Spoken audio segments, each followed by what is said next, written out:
ओम शांति। आज हम picture gallery यानी पथ प्रदर्शनी का अगला चित्र समझेंगे। तो हमारा आज का चित्र है राजयोग के स्तंभ अथवा नियम। इसके कुछ कंडीशंस है। राजयोग हम जब सीखना शुरू करते हैं तो कुछ नियमों का पालन करना पड़ता है और नियमों के पालन में परमात्मा की ही शक्ति हमारा साथ देती है। तो देखिए, राजयोग के स्तंभ, पिलर्स ऑफ राजयोगा। परमपिता शिव परमात्मा ने क्या क्या समझाया है।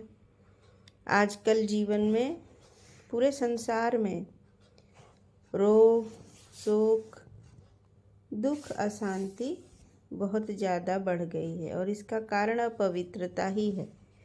आजकल जीवन में आप देखेंगे संसार में तो अपवित्रता प्रचंड रूप ले चुकी है। कलयुग का अंत है।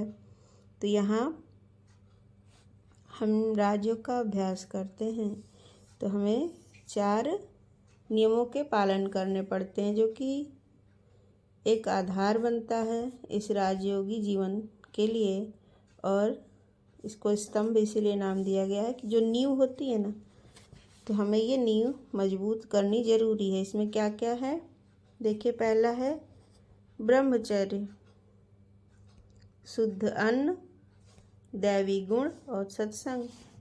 और ब्रह्मचर्य शरीर का ही नहीं, मन का भी ब्रह्मचर्य आवश्यक है, जो कि इस समय पतित हो चुकी है आत्माएं कलयुग में। परमात्मा ने कहा कि एक भी आत्मा ऐसी नहीं है जिसको हम आज पावन कह सकते हो, जिसको पवित्र कहा जाए।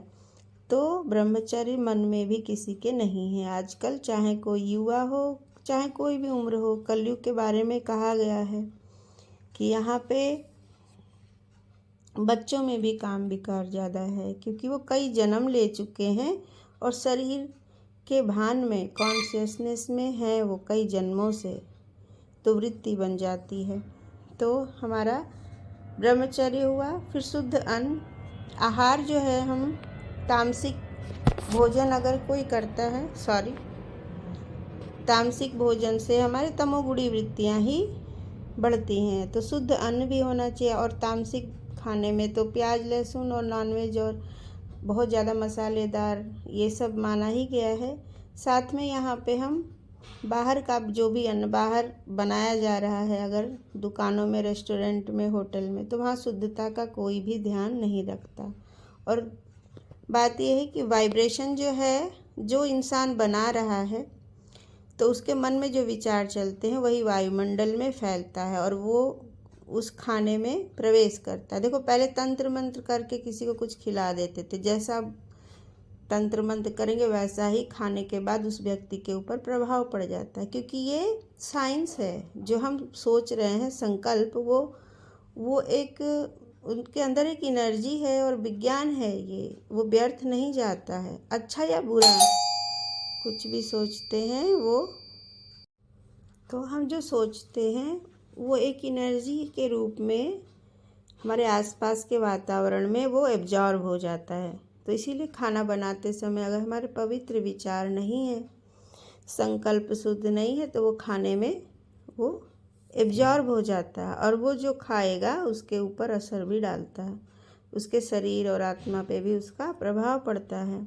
जैसे ऋषि मुनि पहले मंत्र करके और कुछ अच्छा वाइब्स दे के, बहुत अच्छे वाइब्रेशन मंत्रों से शुद्ध करके, कभी कभी आप देखते हो कि आपके गुरु या कुछ फल देते हैं खाने के लिए। और पहले ज़माने में भी था ना कि गुरु ने ऐसा फल दिया और खाने से जो आपकी मनचाही इच्छा थी वो पूर्ति हुई। तो ये सब क्या है? संकल्पों का जादू है। जादू क्या है?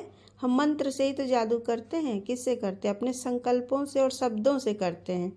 तो उसमें हम जैसी एनर्जी डाल देते हैं वही एनर्जी सामने वाले को इफ़ेक्ट करती है। इसलिए अन्न की शुद्धि बहुत आवश्यक है।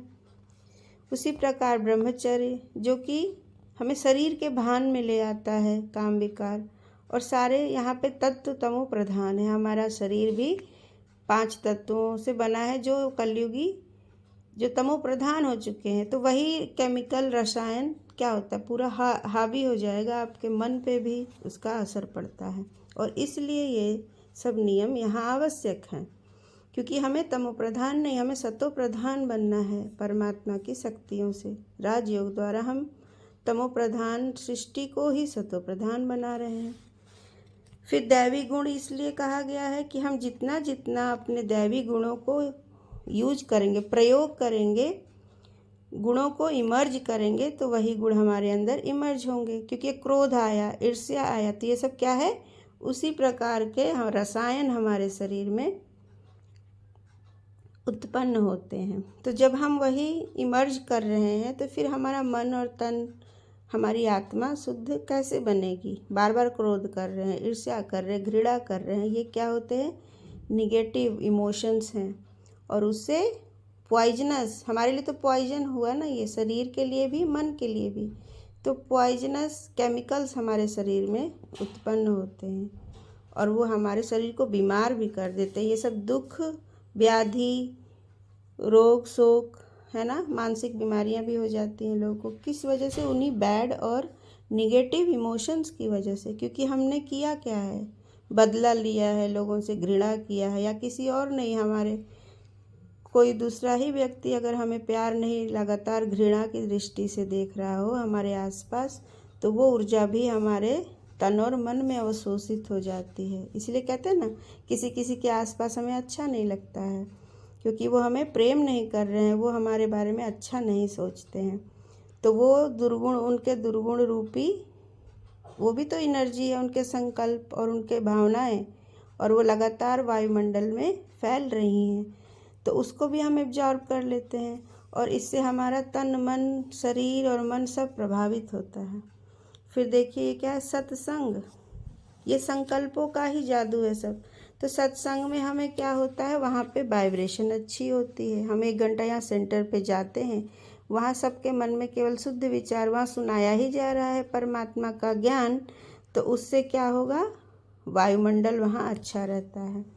तो 1 घंटा रोज ऐसी जगह जाना, जैसे आप स्नान करते हो सुबह सुबह घर में, फिर पूरा दिन शरीर तो साफ रहता है, चलो अगले दिन फिर लगेगा कि हमें स्नान करने की आवश्यकता है, लेकिन हमारा दिन भर के लिए काम चल जाता है। वैसे ही हमें सेंटर पे सिर्फ 1 घंटा सत्संग करना हो, तो उससे पूरा दिन हमारा अच्छा रहेगा। तो ये सब नियम है जिससे कि हम जैसा चाह रहे हैं, आत्मा, हमारे आत्मा से ये दुख और विकार खत्म हो जाए, उसके लिए हमें वातावरण मिलता है इन 4 नियमों से। और भी इसमें देखिए क्या दिखाया गया है, परम पिता शिव परमात्मा से योग लगाना, राजयोग से विकर्म विनाश करना है, क्योंकि कलयुग है और हमें अब सतयुग के लायक बनना है। हमने 84 जन्म ले लिया है, हमारा ये अंतिम जन्म का पार्ट है। जैसे लेंस की सहायता से सूर्य के प्रकाश से कागज जल जाता है, इसी प्रकार ज्ञान सूर्य के साथ योग से,